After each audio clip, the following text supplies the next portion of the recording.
जब दोस्तों हम बात कर रहे हैं इफेक्टिव रेंज की, हम बात कर रहे हैं 3500 किलोमीटर की। मैं K4 मिसाइल की बात कर रहा हूं, 3500 किलोमीटर।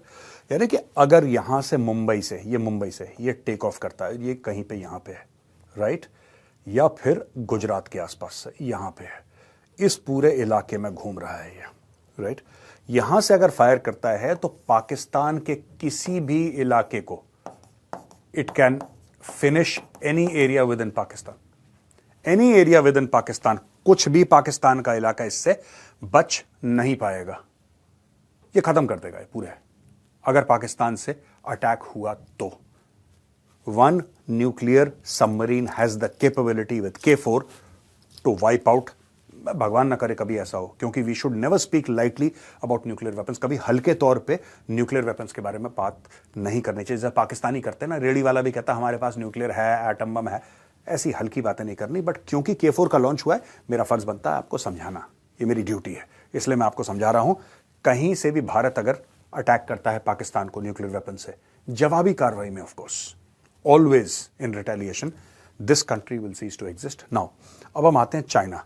अब यहां पे देखिए, ये जो वाटर्स हैं ये बे ऑफ बंगाल का है, राइट। आप यहां पे तो होगा ही, लेकिन ये सब इंटरनेशनल वाटर्स में भी लोगों की सबमरीन्स घूमती हैं यहां पे। आप ये देखिए साहब, ये जापान है, right. These are international waters, these are international waters. ये किसी देश के पास नहीं, ये इंटरनेशनल कॉमन वाटर्स हैं, कोई भी जा सकता है यहां पे। और यहां पे आप देखिए, आपके शंघाई, बीजिंग, और ये आपकी बेसिकली पूरी ये आपका साउथ हो गया, लेकिन we are moving towards the east coast of China. पूरी मैक्सिमम पॉपुलेशन दोस्तों, आप ये देखना इधर, अगर आप ये लाइन देखोगे, मैक्सिमम पॉपुलेशन चाइना की इधर है। मैक्सिमम पॉपुलेशन पूरे चाइना की, 90% पॉपुलेशन चाइना की इस एरिया में है।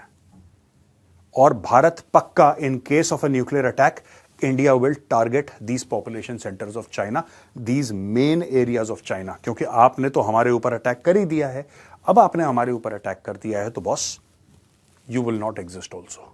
म्यूचुअली अश्योर्ड डिस्ट्रक्शन इसको कहा जाता है, मैड कहते हैं, और बिल्कुल सही कहते हैं, म्यूचुअली अश्योर्ड डिस्ट्रक्शन। कि हम तो डूबेंगे सनम, साथ में तुम्हें भी ले डूबेंगे, ये वाला है म्यूचुअली अश्योर्ड डिस्ट्रक्शन। कभी ऐसा ना हो दोस्तों, मैं फिर कह रहा हूं, हमें न्यूक्लियर वेपन्स को लेकर कभी हल्की बात नहीं, हमारे पास ये है, हमारे पास वो नहीं, ये सब कभी बात नहीं करनी चाहिए। ये चीजें सिर्फ पाकिस्तानियों को शोभा देती हैं। अब जो मैंने आपको पहली स्लाइड में बताया था किलर, और मैंने आपको यह भी बताया था कि ये इसका नाम नहीं, इसको ऐसे ही कह देते हैं।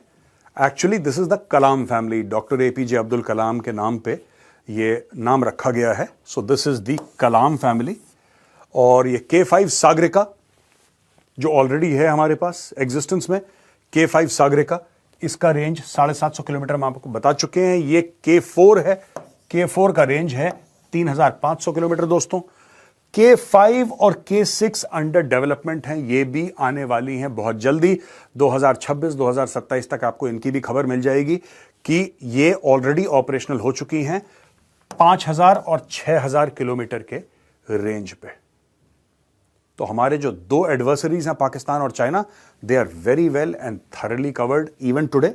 लेकिन और घातक क्षमता के हम लोग ऐसी मिसाइल्स बना रहे हैं जिससे हम पानी के अंदर से भी अगर फायर करेंगे, अनसीन, अनहर्ड, चुपचाप स्टेल्थ न्यूक्लियर सबमरीन्स जा रही हैं, एक बटन दबाया, गुड नाइट। तो दोस्तों ये था आज का वीडियो। मैं आपको एक संदेश है मेरा आपके लिए, nuclear weapons are extremely extremely dangerous, बहुत खतरनाक है। हमने तो कभी देखा ही नहीं, सिर्फ हिरोशिमा और नागासाकी में एक बार ऐसा हुआ है, उसके बाद कभी किसी ने इसको इस्तेमाल करने की कोशिश नहीं करी। लेकिन जब चाइना जैसे आपके नेबर हों, पाकिस्तान जैसे आपके पड़ोसी हों, तो फिर आपको भी अपनी तलवार में धार लगा के रखना पड़ेगा। ये आपकी मजबूरी है।